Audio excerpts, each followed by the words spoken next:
आज हम शिव पुराण में पढ़ेंगे शिव पुराण का परिचय, साध्य साधन आदि का विचार तथा श्रवण, कीर्तन और मनन, इन तीन साधकों की श्रेष्ठता का प्रतिपादन। तो शुरू करते हैं यहाँ से। हर हर महादेव।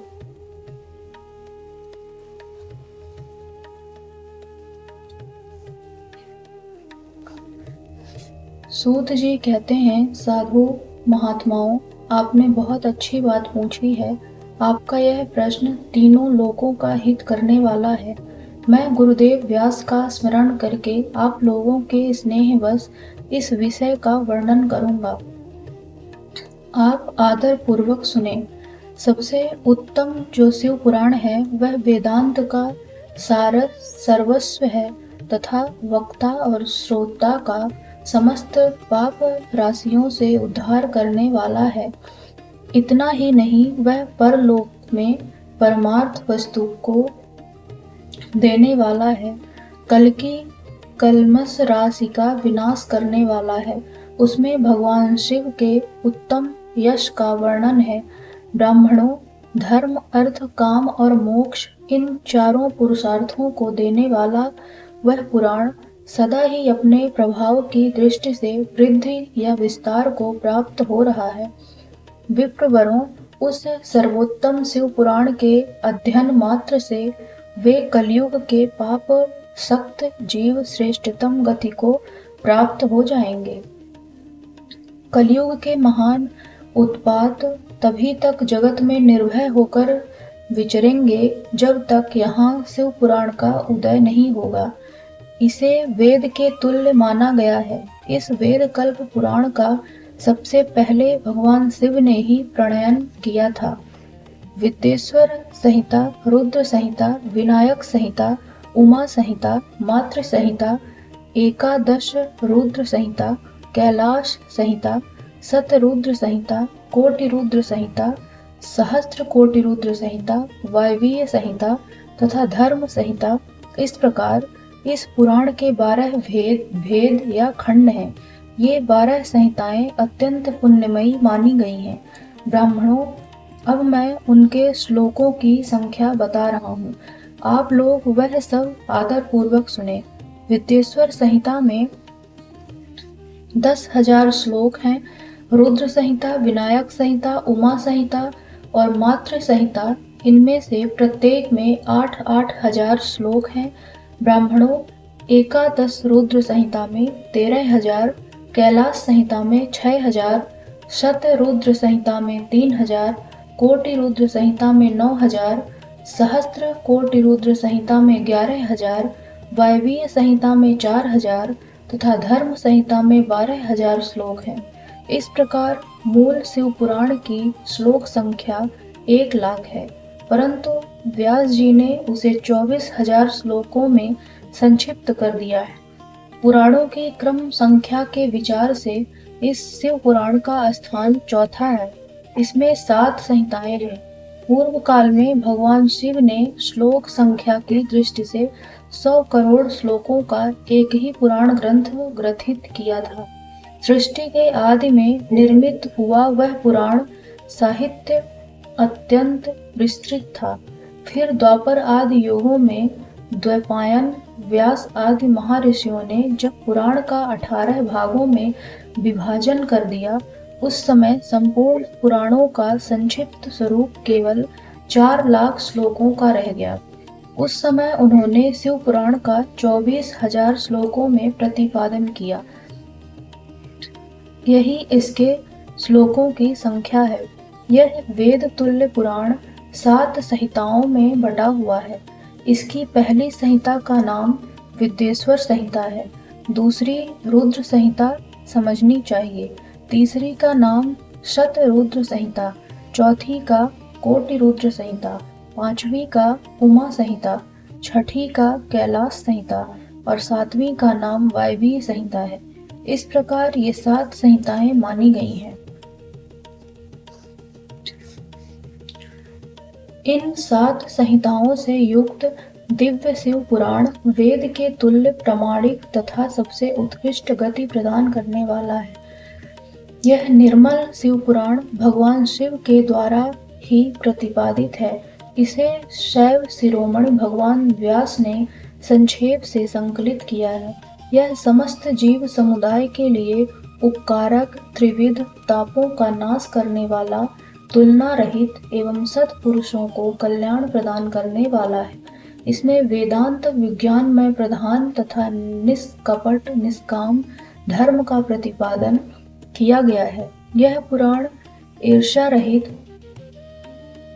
अंतःकरण वाले विद्वानों के लिए जानने की वस्तु है। इसमें श्रेष्ठ मंत्र समूहों का संकलन है तथा धर्म, अर्थ और काम इस त्रिवर्ग की प्राप्ति के साधना का भी वर्णन है। यह उत्तम शिव पुराण समस्त पुराणों में श्रेष्ठ है। वेद वेदांत में वेद रूप से विलसित परम वस्तु परमात्मा का इसमें गान किया गया है। जो बड़े आदर से इसे पढ़ता है और सुनता है, वह भगवान शिव का प्रिय होकर परम गति को प्राप्त कर लेता है। हर हर महादेव।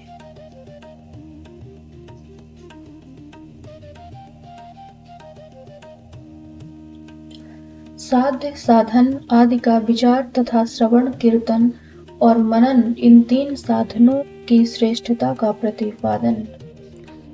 व्यास जी कहते हैं, सूत जी का यह वचन सुनकर वे सब महर्षि बोले, अब आप हमें वेदांत सार सर्वस्व रूप अद्भुत शिव पुराण की कथा सुनाइए।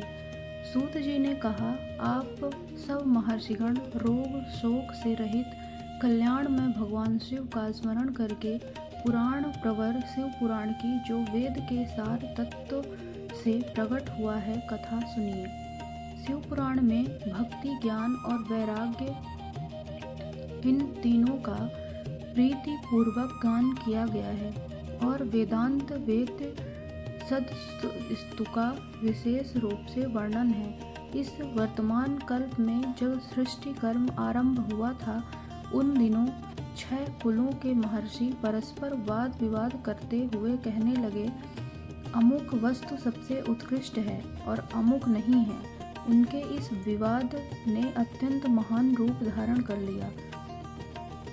तब वे सब के सब अपनी शंका के समाधान के लिए सृष्टिकर्ता अविनाशी ब्रह्मा जी के पास गए और हाथ जोड़कर विनय भरी वाणी में बोले, प्रभु, आप संपूर्ण जगत को धारण पोषण करने वाले तथा समस्त कारणों के भी कारण हैं।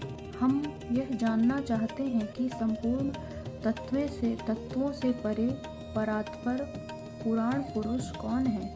ब्रह्मा जी ने कहा, जहाँ से मन सहित वाणी उन्हें न पाकर लौट आती है तथा जिनसे ब्रह्मा, विष्णु, रुद्र और इंद्र आदि से युक्त यह संपूर्ण जगत समस्त भूतों एवं इंद्रियों के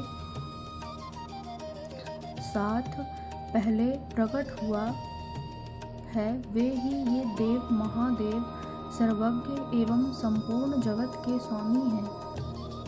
ये ही सबसे उत्कृष्ट हैं। भक्ति से ही इनका साक्षात्कार होता है। दूसरे किसी उपाय से कहीं इनका दर्शन नहीं होता। रुद्र, हरि, हर तथा अन्य देवेश्वर सदा उत्तम भक्तिभाव से उनका दर्शन करना चाहते हैं। भगवान शिव में भक्ति होने से मनुष्य संसार बंधन से मुक्त हो जाता है।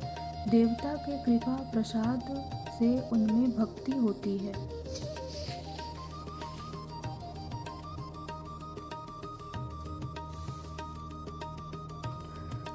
और भक्ति से देवता का कृपा प्रसाद प्राप्त होता है। ठीक उसी तरह जैसे यहाँ अंकुर से बीज और बीज से अंकुर पैदा होता है, इसलिए तुम सब ब्रह्मर्षि भगवान शंकर का कृपा प्रसाद प्राप्त करने के लिए भूतल पर जाकर वहाँ सहस्त्रों वर्षों तक चालू रहने वाले एक विशाल यज्ञ का आयोजन करो। इन यज्ञपति भगवान शिव की ही कृपा से वेदोक्त विद्या के सारभूत साध्य साधन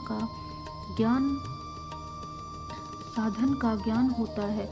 शिव पद की प्राप्ति ही साध्य है, उनकी सेवा ही साधन है तथा उनके प्रसाद से जो नित्य नैमित्तिक आदि फलों की ओर से निष्प्रिय होता है वही साधक है।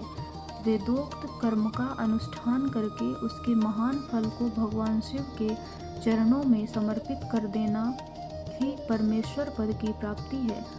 वही सालोक्य आदि के कर्म से प्राप्त होने वाली मुक्ति है। उन पुरुषों की भक्ति के अनुसार उन सबको उत्कृष्ट फल की प्राप्ति होती है। उस भक्ति के साधन अनेक प्रकार के हैं जिनका साक्षात महेश्वर ने ही प्रतिपादन किया है। उनमें से सारभूत साधन को संक्षिप्त करके मैं बता रहा हूँ। कान से भगवान के नाम, गुण और लीलाओं का श्रवण, वाणी द्वारा उनका कीर्तन तथा मन के द्वारा उनका मनन, इन तीनों को महान साधन कहा गया है। तात्पर्य यह है कि महेश्वर का श्रवण, कीर्तन और मनन करना चाहिए। यह श्रुति का वाक्य हम सबके लिए प्रमाणभूत है। इसी साधन से संपूर्ण मनोरथों की सिद्धि में लगे हुए आप लोग परम साध्य को प्राप्त हों। लोग प्रत्यक्ष वस्तु को आँख से देखकर उसमें प्रवृत्ति होते हैं, परंतु जिस वस्तु का कहीं भी प्रत्यक्ष दर्शन नहीं होता उसे श्रवणेन्द्रिय द्वारा जान सुनकर मनुष्य उसकी प्राप्ति के लिए चेष्टा करता है। अतः पहला साधन श्रवण ही है। उसके द्वारा गुरु के मुख से तत्व को सुनकर श्रेष्ठ बुद्धि वाला विद्वान पुरुष अन्य साधन कीर्तन एवं मनन की सिद्धि करे। क्रमशः मनन पर्यंत इस साधन की अच्छी तरह साधना कर लेने पर उसके द्वारा सालोक्य आदि के क्रम से धीरे धीरे भगवान शिव का संयोग प्राप्त होता है। पहले सारे अंगों के रोग नष्ट हो जाते हैं, फिर सब प्रकार का लौकिक आनंद भी विलीन हो जाता है। भगवान शंकर की पूजा उनके नामों के जप तथा उनके गुण रूप विलास और नामों का युक्तिपरायण चित्त के द्वारा जो निरंतर परिशोधन या चिंतन होता है उसी को मनन कहा गया है। वह महेश्वर की कृपा दृष्टि से उपलब्ध होता है। उसे समस्त श्रेष्ठ साधनों में प्रधान या प्रमुख कहा गया है।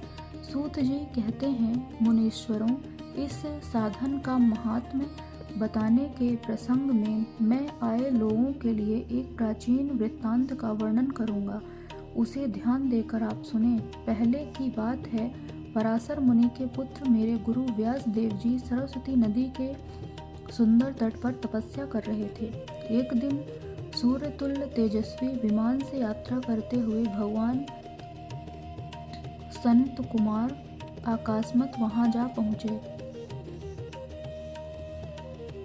श्रोत्रेण श्रवणम तस्य वत्सा कीर्तनम तथा मनसा मननम तस्य महासाधनमुच्यते। उन्होंने मेरे गुरु को वहां देखा। वे ध्यान में मग्न थे। उसमें जगने पर उन्होंने ब्रह्मपुत्र संत कुमार जी को अपने सामने उपस्थित देखा। देखकर वे बड़े वेग से उठे और उनके चरणों में प्रणाम करके मुनि ने उन्हें अर्घ्य दिया और देवताओं के बैठने योग्य आसन भी अर्पित किया।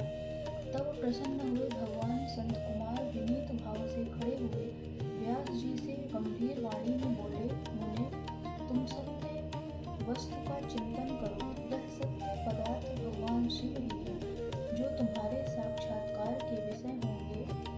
भगवान शंकर का श्रवण कीर्तन मनन ये तीन महत्तर साधन कहे गए हैं। ये तीनों ही वेद सम्मत हैं। पूर्व काल में मैं दूसरे साधनों के संभ्रम में पढ़कर घूमता घामता मंदराचल पर जा पहुंचा और वहां तपस्या करने लगा। तदंतर महेश्वर शिव की आज्ञा से भगवान नंदिकेश्वर वहां आए। उनकी मुझ पर बड़ी दया थी। वे सबके साक्षी तथा शिव गणों के स्वामी भगवान नंदिकेश्वर मुझे स्नेहपूर्वक मुक्ति का उत्तम साधन बताते हुए बोले, भगवान शंकर का श्रवण, कीर्तन और मनन ये तीनों साधन वेद सम्मत हैं और मुक्ति के साक्षात कारण हैं। यह बात स्वयं भगवान शिव ने मुझसे कही है।